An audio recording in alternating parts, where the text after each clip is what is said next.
right, so the goal tonight is to talk a little bit about posture and the health connection. So first off, did anybody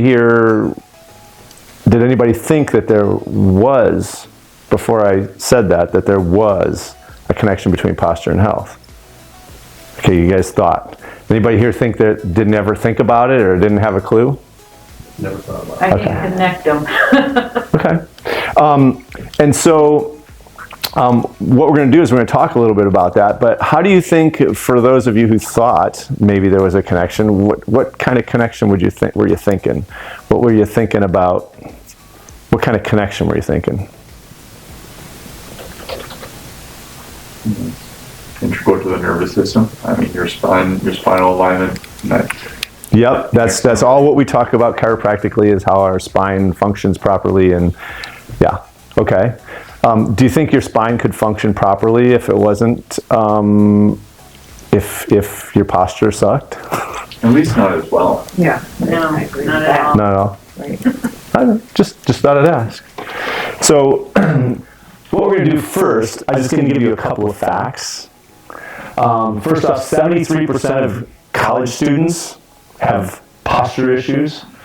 Forward head posture is a big one. 70% of school-age children, that's less than 10, it's right around 10 years old is what they were looking at, have forward head posture. 80% of people who experience back pain at some point will experience back pain at some point in time in their life, which doesn't have anything to do with forward head posture. Actually, it does, because when your head goes forward, it changes your lower back posture. But here's a little bit of information for you as far as research goes. So, carpal tunnel associated with forward head posture. Temporomandibular joint associated with forward head posture. Why? Because when your head comes forward, your jaw comes backwards. When you pull your jaw backwards, your head goes forward. When your head comes backwards, your jaw goes forward. Cognitive states and emotional states have to do with postural. And 50% of school-age children present with some sort of postural distortion. That's not just the 70% with forward head posture. It's overall, all the way through. So the question is which posture looks healthier to you? I mean, it's pretty obvious, right? They're probably the same age. Now, not everybody. With COVID, there were a lot of people who weren't working at work anymore. And so now you go home and you're working at home. And we find problems that people are working at home. Why would they be? They don't have proper setup. Exactly. So the setup isn't bad. Maybe you're on your laptop and your head's down looking at the laptop the whole time, or you're sitting on your couch or in your bed or wherever. So you're doing stuff in a position that is not conducive to good posture. Thank you, dear. 49% of the people reported neck and head pain. 45% reported low back pain, and 62% reported upper back and shoulder pain. So, don't move. Stay right where you're at. Okay? I want you to right now think, what's my posture like? Don't move. Are your ears over your shoulders? Are you sitting up straight? Don't move though. Are your shoulders slouched? Are you slumped? Is your butt away from the back of the chair and you're kind of slouching your lower back? I just said that one. Are you crossing your legs? I didn't tell you to move, I didn't say it. And the thing is when you cross your legs, it torques your pelvis, and who has to adapt to that? Your spine. Are you fidgeting to stay awake? I know we just started, so you're probably not fidgeting yet, but now four people have uncrossed their legs. So here's what we're going to do. I want to start by doing a couple of things, okay? So the first thing I'm going to have you do is pretend as if there is a string at the top of your head that pulls you straight up in the air. Yeah, you might want to move back in your seat. So that's the first thing. It's pulling you right up towards the ceiling. Now I want you to see if your head is out or if your head is over your shoulders. Move your shoulders back. And then, what about your hips? Are your hips like this? Where's your hips? Is it kind of neutral sitting there? Or do you feel like you got too much of an arch or not enough arch at all? Is your butt all the way in the back of the seat? Because it should be. And finally, are both of your feet on the ground facing forward? Okay, so this would be a proper posture. The question is how long can you hold that? Okay? So, anybody here ever have any neck or back pain? Duh, right? Yeah? Since 80% of the people are going to have back pain at some point in time in their life. Do you feel stiff in the morning when you wake up? Anybody? Stiff, achy, low back pain, anything like that? This isn't to talk on mattresses, but I will tell you, I just got a new mattress 3 days ago. I have no pain in my back for 3 days, for the first time in like 3 years. None, zero. Every morning I'm waking up with this just ache in my back. My wife and I, her complaining, putting biofreeze. She's a biofreeze queen. She like owns stock in it. Every morning it's the back in her neck. 3 days now. Neither of us have had any back pain. That's a whole nother ballgame. I'm going to do a little video here. Not here, but it's not almost finished, but not quite yet. Do you have to fidget when you stay in order to stay comfortable? You're constantly moving because otherwise you get stiff and sore. Are you slouched when you're working at your devices or at your table? Do you have a sedentary occupation? Are you sitting there at the computer all day long doing nothing, just sitting there, and then you start to do this?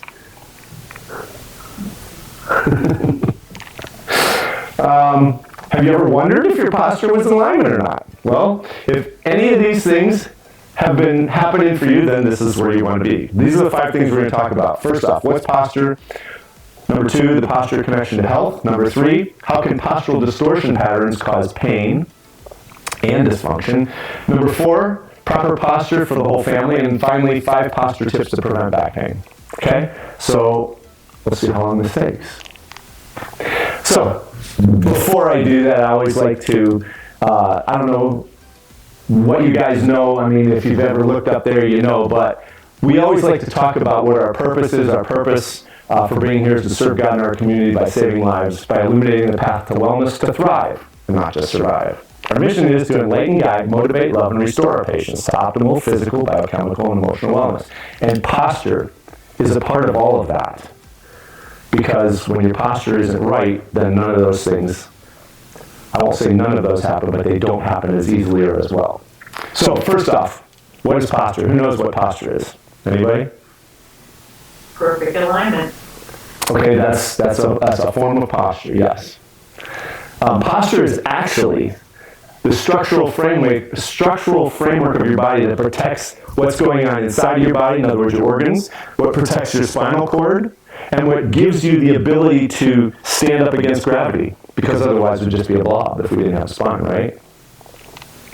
There's 2 components. First component is orientation, the second is stabilization. Stabilization? Yeah, stabilization. So the first one, when we think about orientation, it's where are we in space, you know?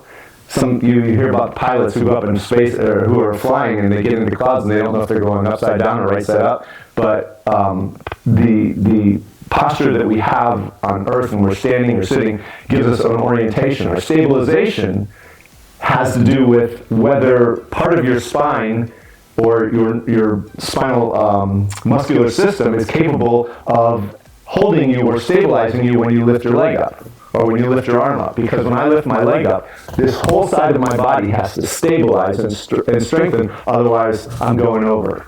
Does that make sense? And so you find people with problems in different areas, like runners who have a problem with their butt being weak, and so then their posture changes when they're running, and they end up with knee problems, foot problems, and hip problems.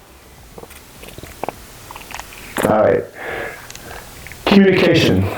The brain communicates with every cell, tissue, and organ of the body. It does it by sending a signal down the spinal cord and out through the nerve roots.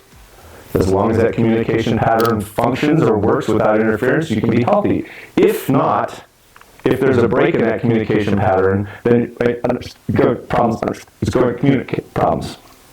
Get that? Yeah, that's what your organs get. Make sense? And proper posture allows for this ability to occur. That doesn't mean that you could have perfect posture and still have problems communicating because maybe you've got a herniated disc or something that's compressing your nerve that's still going to cause issues. But proper posture is a huge part of being able for your body to communicate with the rest of your body. So now we're going to talk a little bit about the posture health connection. So first off, if you look up here, you can see that there's 4 quadrants in the body. And we're going to talk more about those quadrants in about 2 seconds. The first thing I want to do is I want to tell you that proper posture supports optimal function of all the posture quadrants. So quadrant 1 is the neck to the head. Quadrant 2 is the diaphragm to the top of the shoulders. Quadrant 3 is the pelvis to the diaphragm. And quadrant 4 is your legs, your feet, and your knees. Okay? And so when you have postural dysfunction in one of those quadrants, it affects all of the quadrants. Postural distortion patterns disturb the function of the postural quadrants. And then when we talk about neurology, we talk about the fact that if you have proper functioning to if you have proper posturing, then your neurological system can function properly, and it can take the information from your legs and your feet and your pelvis or wherever and send it to your brain, so your brain can then appropriately control and coordinate all movements and all muscular functions and all organ and cell tissue and everything else functions. And if you have proper postural distortion patterns, well, it's hard to say, postural distortion patterns, then it interferes with that. So, let's talk a little bit about feeling the posture health connection. So the first thing I want to do is I'm going to have each of you try this with me. What I want you to do is I want you to sit in a really slouched position. Let your shoulders come forward. You can slouch back in your seats. You can let your head come forward. Just put yourself in that posture position. Now, what I want you to do is I want you to take in a nice breath and let it out. Now, I want you to sit up with good posture. Do the same thing. Take in a nice deep breath and let it out. What's the difference? Much easier. So much easier, deeper breath. Yeah. Do you know that when you have bad posture or when your shoulders come forward and you slouch, you lose up to 30% of the oxygenation to your body? So your lungs can't take in, you can lose 30%. If you're a runner and you're running and you got bad posture, that's going to hit you pretty hard, especially if you're a distance guy. But just think about it. You're sitting there at the computer and you start doing this, and now you start breathing more shallow and you're not getting in as much air as you did before. What's the first thing that's going to happen while you're sitting at the computer? Yeah, you're going to get tired, right? So, I just did that. Y'all felt the difference in that, right? Yeah. Okay. All right. You look at this guy over here and the guy over here. You can see when you have the proper posture, you're more capable of handling stress. You have less pain. Why? Because I'll get into that more. But when the vertebrae line up properly, then stress goes through each joint instead of improper, where it puts more stress on the joints and causes them to break down 7 times faster, and they're 7 times weaker. But you breathe better. We just went over that. Better balance. Balance is huge. Forward head posture. We think of Parkinson's people posture, and they shuffle, right? So when you start walking with a lot of head, when you have a lot of forward head posture, it increases your risk of Parkinson's in time. And you have a better mood. However, when you have postural stress, you then have more stress, you don't deal with it as well, you have increased pain intensity. Of course, we just talked about your inability to respire well. It also, forward head posture, and that changes part of the sympathetic brain, which causes your blood pressure to go up and your heart rate to go up. So it affects everything in a depressed mood. All right, let's talk about posture.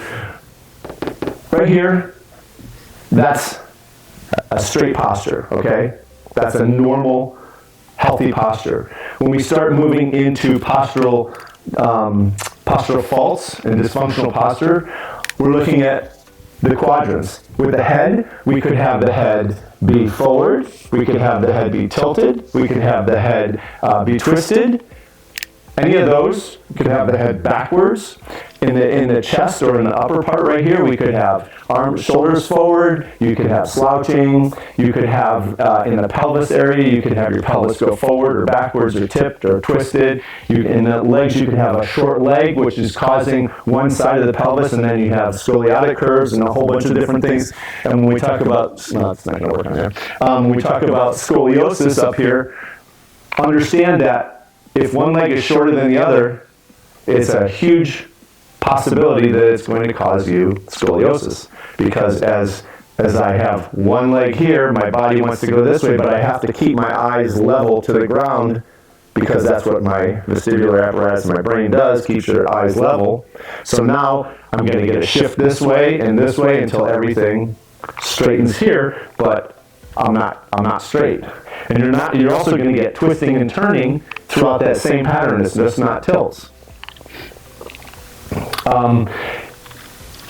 So each one of the posture quadrants, the first one, which is the cervical, the neck, head area, can cause symptoms that you can get would be neck pain, headaches, migraines, fatigue, jaw pain, pain tingling in the arms, fibromyalgia, poor balance, and depression. What about this one? What do you guys think from here to here? What kind of things would you have here? Posture quadrant 2. Any thoughts? Breathing. I gave you a couple of them before, right? Heart circulation. Okay. Tennis elbow, carpal tunnel. Thoracic outlet syndrome, which is numbness and tingling in these fingers right here that fall asleep, especially if you're driving. Shoulder pain. Shoulder pain is a big one, because if your arms come forward, now the muscles, there's a change in the pull on the muscle. So if the muscle was supposed to pull this way, and now you come here, it pulls it a different way, and it doesn't allow the joint to move like it should. All you have to do is everybody just take one arm, pull your shoulders back, and bring your arm up like this. Okay? Now, slouch, and do the same thing. You see, it doesn't move quite as well. I'm not saying bend forward. I'm saying when you actually just let this go and you slouch and let your shoulders fall forward, that's all the farther I go, as opposed to. So, posture affects you immediately. Posture quadrant 3, we're talking low back pain, sciatica, sacroiliac dysfunction, hip pain, digestive issues. Why? Because this is where the nerves go to the gut. Urinary incontinence, pelvic floor issues, and then posture quadrant 4, we have things like gait abnormalities, plantar fasciitis, chronic ankle instability, knee osteoarthritis, and shin splints. And there's more. That's just kind of like a small list that I threw together for you. So, where's your posture at now? How are we doing? Are we still sitting up straight? Or do we slouch back down? So, the question is, were you able to maintain it? Did you slouch back into the posture? Because if you can't maintain a posture for 5 or 10 minutes that we were just talking, you know you've got an issue. Now, I will tell you also that the spine is only capable of holding a postural position for about 20 minutes. And then everything starts to let go. Posture muscles start to let go, which we'll talk about more in a couple seconds. So what causes the postural distortion patterns? Postural distortion patterns had, anybody thoughts on what causes it? Habits. Okay, what else? Age. Okay. Traumas? Older people. Sure.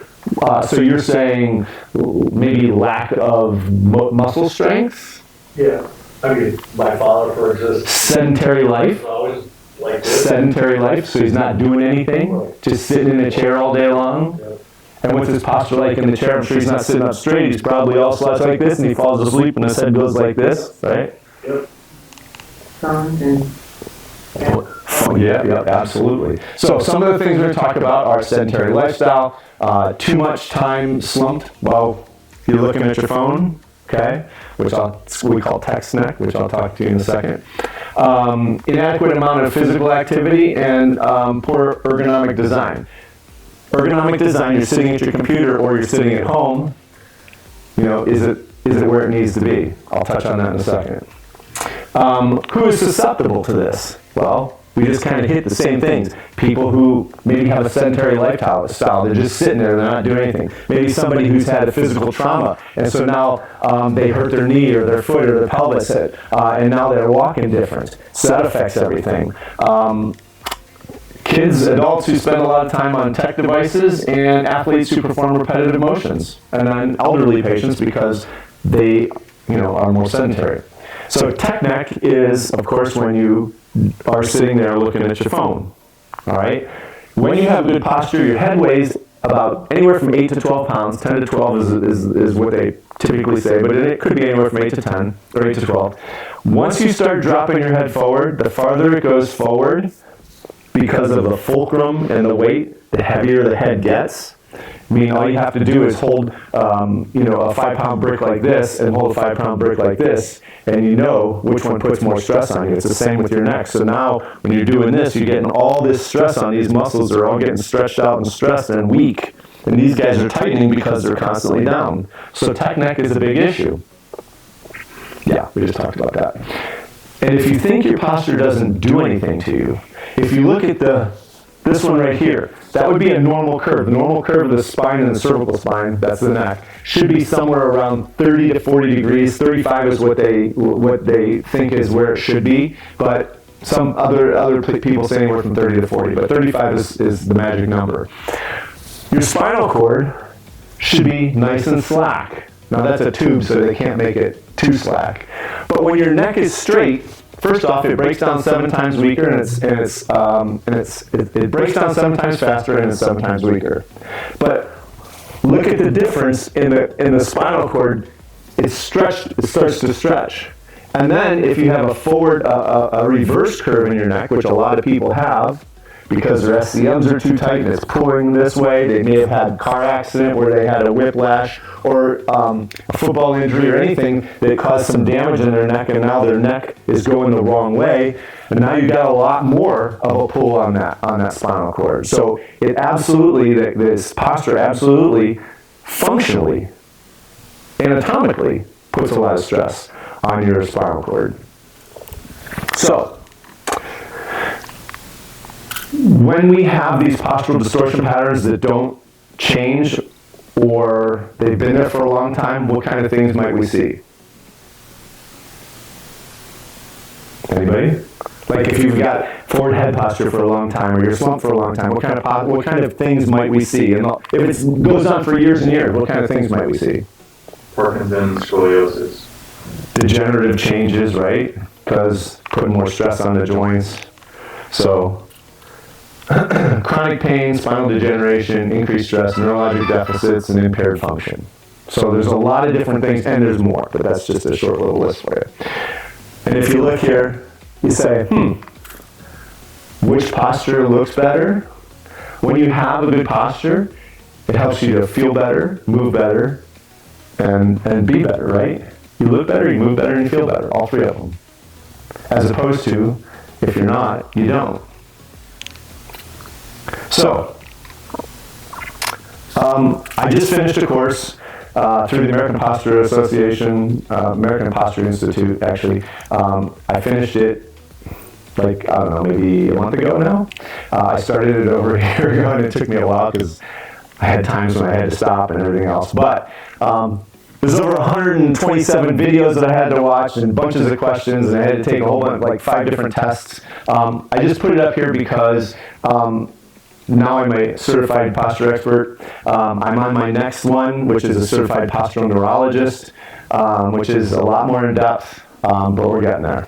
So there's things that we're going to be doing here for people who want to change their posture. Okay, I'm not going to just go do it if somebody doesn't care. Hey, because you have some people that, hey, just get me out of this pain, that's all I want.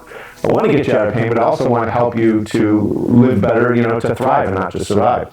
So one of the things that we do when we're going to be doing these exams, and I'm not quite ready for all that yet, is good. I've got a lot of different things I have to change here in the office that we have to add, and that's going to be a process that's probably going to take me, I'm going to guess, somewhere between 3 weeks and 4 weeks to get it all up and running. But when we do, basically what's going to happen is we'll do the posture imaging, which I'm going to do for anybody who wants to do it tonight, no charge, but that way you can see where your posture is at. We'll look at the 4 quadrants to take a look and see, not just as we take a picture on the scan and with the computer or the iPad, but also looking at different things. We look at leg length. We look at muscle evaluation. We motion palpate the spine to see where things aren't working. Range of motion evaluation. Motor tests, that's to see your strengths, which we've done pretty much any time we do evaluations. We always do the motor strengths. The sensory tests. We're going to do bilateral weight scales. So we're going to have you stand on 2 different scales at the same time and see which side of your body is putting a lot more stress on it. Okay, that gives us, because it should be real tight, and if it's not, then there's an issue. We're going to check the diaphragm to make sure that the diaphragm can move. So we're looking at the ribs, and we're going to do something called a spinal push test. And if somebody wants to come here, I'll pop up here. I'll do a spinal push test on somebody. All right, come here, John. I see you're ready to rock. So this is pretty simple. Let's turn and face that way. Okay. There are areas in your spine that are the major issues, and so when you push on them, you can't stop. So I'm just going to start pushing on a couple of these, and I'm going to turn this way a little bit so you can see. Why don't you just pop that off for a second so they can see. I'll give it back to you in a second. So I'm just going to push,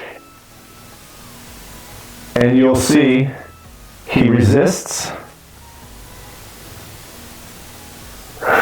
That one's a little bit harder. Good. You got another one right there. You see how you got total control, and then I hit certain spots and you have nothing. There's another one.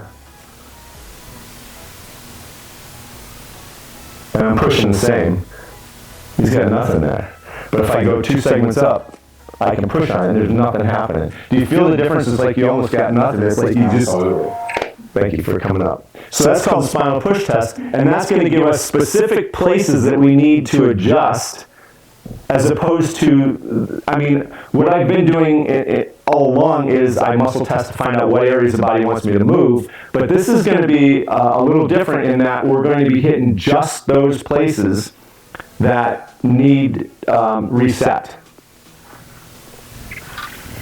Then we're going to do a functional screen. So in the functional screen, we're going to look at your gait. We're going to see how you walk. We're going to see if you can squat properly. We're going to have you do a jump and land, see how you do that. We're going to have you do a straight-legged deadlift where you just bent forward. We're going to have you move your arms over your head to see what kind of motion you have in your shoulders and in your chest and thoracic spine. Planks, push-ups, and scapular retractions. Now, and then we're going to do a posture test, a balance test. So we'll have you close your eyes and see if you can stand there without moving. And then we'll have you stand on one leg and see if you can do that. And basically, all of those, did I put it on here? Maybe it's the next slide. I'll get to that in a second, but we take all that information and then we put it on sheets, and I'll show you that in a second. But I thought I had it moved, but maybe I screwed something up here. Posture embodies how you feel. So what posture do you have when you're happy? Well, think about this. If you're sad or depressed, where's your posture? Down. Right? You get down, you curl up, right? So you have an upright posture. You have a power posture. We'll talk about the power pose. This is a power pose. Men and women, really. If you tilt your head back and pull back like this and you do it for 2 minutes, it upregulates your testosterone. And women go, I don't need my testosterone, but testosterone is for drive and for how fast you heal and that kind of stuff. So we all have, men and women all have the same hormones. We all have estrogen, we all have progesterone, we all have testosterone. We just have varying differential amounts of them.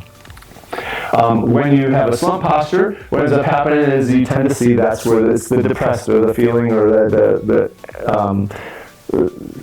think about, when you're in school, some of the girls, I'm saying the girls could be the boys too, but you tend to see it more with the girls where some of them, they're shy and they kind of go around like this because they're shy. And the people who, are the gregarious people are talking to everybody there, standing up straight and, posture changes depending on how you feel about yourself and how you present yourself. And by changing your posture, you can change how you feel.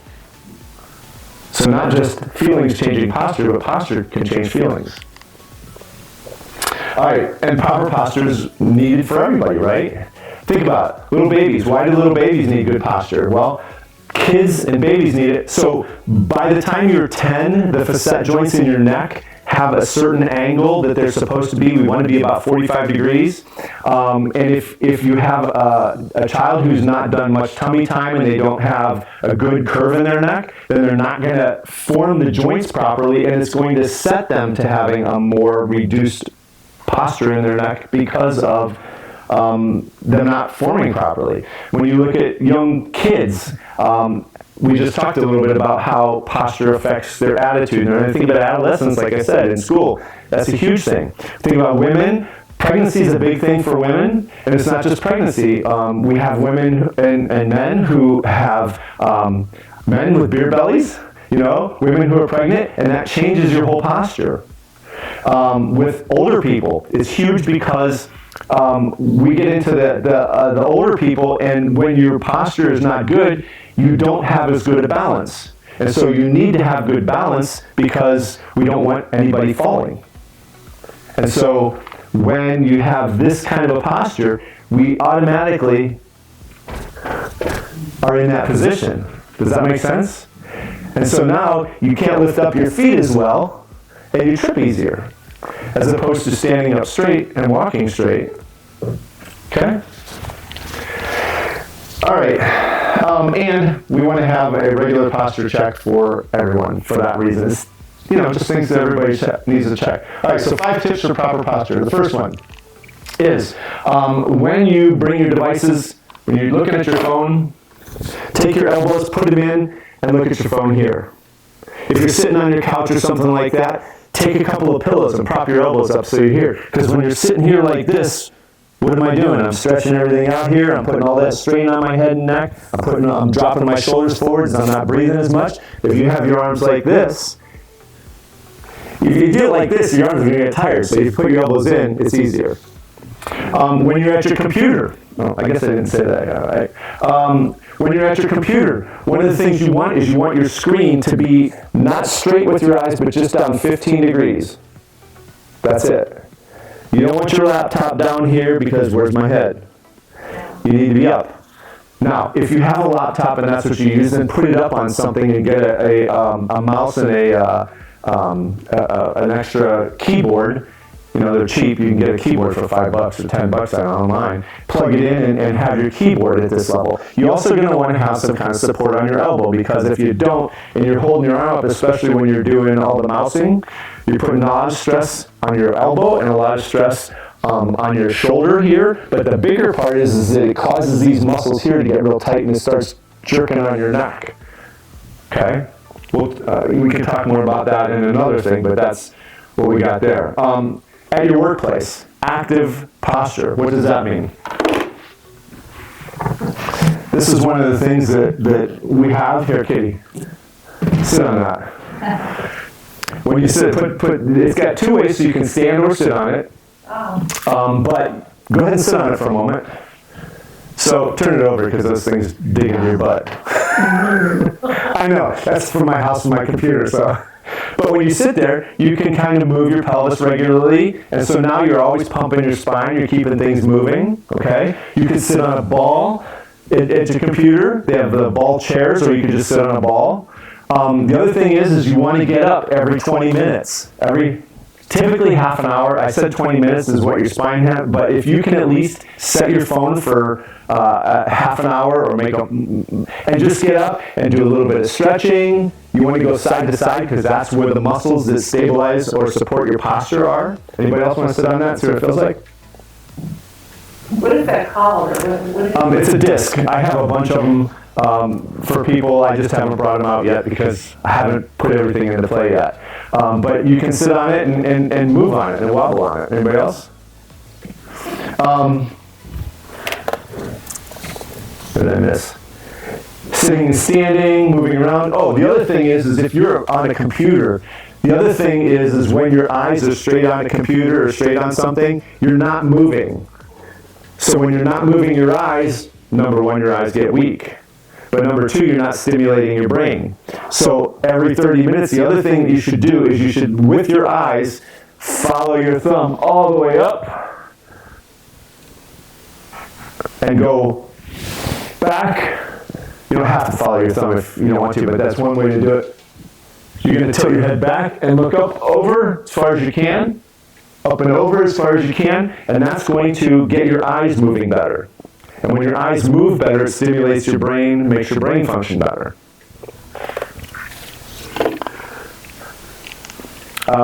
Okay, the other thing is to do neck retractions. So you can, when you're sitting at your computer, it's real easy to just take your chin. Go ahead, try that. Put your finger on your chin, and just put your head back. So you're not tilting; it's just a retraction. See, like a chicken or a turkey. You go back. In my car, when I'm driving my car, I do that all the time. I don't use my finger there, but I sit and I push my head against the head cushion to try to keep a posture in my neck.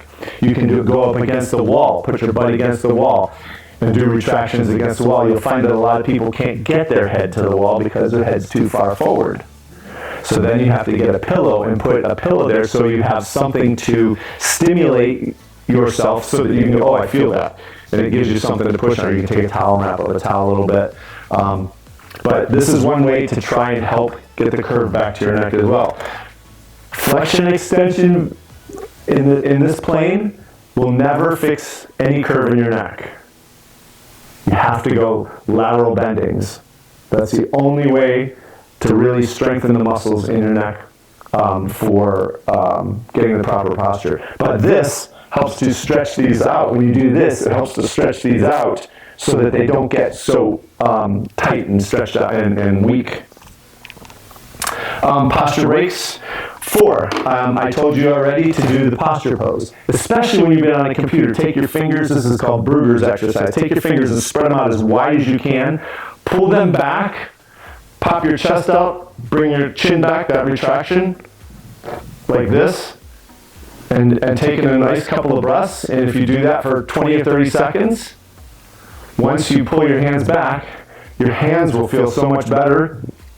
And it will take a lot of that stress off. You're stretching the pec minor so that it pulls your shoulders back. And last but not least, number 5 is posture reminders. So what's a posture reminder? Posture reminder could be on your phone. Ding! Oh yeah, I got to do my posture pose. Or a little sticker. So it's 3 o'clock. I got to do my posture pose, or I gotta do some chin retractions, or I gotta do my look backs. Okay, those are simple things that you can do to help your posture and help get that curve in your neck. Think about this. Take your hand like this, okay, and take your other hand and hit on it a little bit. Do you see how your fingers bend? Like a spring. Take your fingers straight and do it now. Okay. That's what happens to your neck when it's straight. All that stress goes right through the joints and it causes them to break down so much faster, as opposed to when you've got that curve and you get that spring action, and now it spreads that stress out throughout all the joints. Does that make sense? So that's why we want to have a curve in our neck. So implementing these is going to help your posture. It's going to help you function better at work. It's going to help you be more awake at work. It's going to help you do better. Oh, so this is what the full process looks like when we move into this. It's basically a 12 weeks for wellness. We'll be doing the posture imaging with the iPad. We'll be looking at your posture. We're going to be checking everything that I told you before, checking your feet, your strengths, and all that stuff. We'll do the functional stuff. And then what we're going to do is we're going to put them up on, check everything off to see where are we at. Then we add it all up and we get a functional score. And so we know functionally where the health of your spine's at now. Does that make sense? And if you can't do something like we say do a plank and you just can't do it, okay, you just lose a point. It's not like, if you can't do it, you can't do it. But in time, hopefully we get you strong enough so that you can do that kind of thing. And then the complete postural correction, which, as I said, 12 weeks is what we're looking at. It's because you can't change posture that fast, but in 12 weeks you should get some really nice changes. The first thing we do is we adjust you. Like I said, we got to find all those spots, and we're not just adjusting the spine. We're adjusting the feet. We're adjusting the ribs. We're adjusting the first rib. We're doing a whole bunch of different things. Then we do the postural rehabilitation. This is where we may be putting tape on your back in order to stimulate what's called proprioceptors and mechanoreceptors and Pacinian corpuscles that are in your skin that tell your spine what's happening. So it's just like a gentle reminder all the time as you leave for 72 hours or whatever it is before the next time you're here. It's constantly telling your brain, you need to be here, you need to be here, you need to be here, because this shoulder's too low, so they need to be here. And so it's just a change, or you need to be here, you need to be here, because once you start going like this, the tape will pull a little bit and it'll be telling your brain, you need to be back. And then you'll be doing different exercises to reverse the posture. And then there's posture habits that we'll talk about. So that's what that program looks like. And I mean, this is pretty kind of far off, but it gives you an idea of when your body is messed up, it changes how you look, how you feel, and how you move. This is something else that's coming down the pike here, hopefully in the next 2 to 3 weeks. It's a book that we've done. It is a 4-week program for people who are just like, hey, let me just do something at home, see if I can do something on my own. It is every single day. It's easy to follow procedures. There's guidance on movement, nutrition, and stress reduction. There's proven strategies to relieve tension and boost your energy. And there is access to other things that we do here. But basically what it is a 4-week program. Every single week there's a specific goal or topic. We're talking about function, whatever, each time. And then every single day there's 3 things that you get to do. There's a simple exercise, talk about nutrition, talk about stress reduction. And so that's coming down the pike as well. Finally, we're just about done now. Your posture is your first impression. What impression do you want whoever the first time you meet them or when you see them again to be? Because do you want to be A or do you want to be B? Do you want to look better, feel better, move better? It's your call. So this is just the last 2 slides here I've got. First one says that the structure of our body or our posture dictates the function of our organ systems, the movement of our muscles, and the efficiency of the energy expenditure. That's an encapsulation of what we talked about before. And posture is by design. It's not just by circumstance. You don't just like, oh, I've got good posture. Posture gets trashed from all kinds of different things, whether it's, as we said, the sedentary lifestyle, the traumas, whatever they are. And through mindful intentions, not only are we looking at things that we can do, exercises that we can give you, but reminders, postural reminders, things to remind you to try to get it so it becomes a part of you, and then you keep your posture. So, questions? I do have a question about when you said something about Parkinson's. Yeah. Is that due to the lack of oxygen getting to the brain because you may be hunched over, or? There's a whole bunch of different things. First off, when your head is forward, it changes the stimulation to the frontal brain. Okay. So now you're changing your affect. You're changing how you feel, how you present. It's a flight-fright thing, so you become in flight-fright.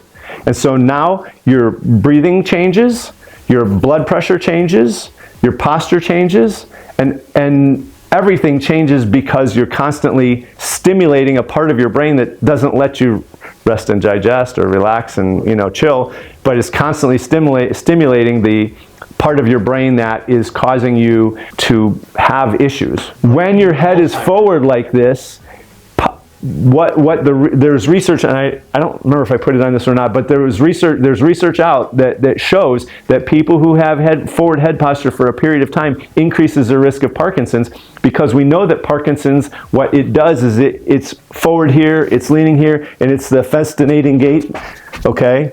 But as you put yourself in that position, it trains your brain to move in that direction.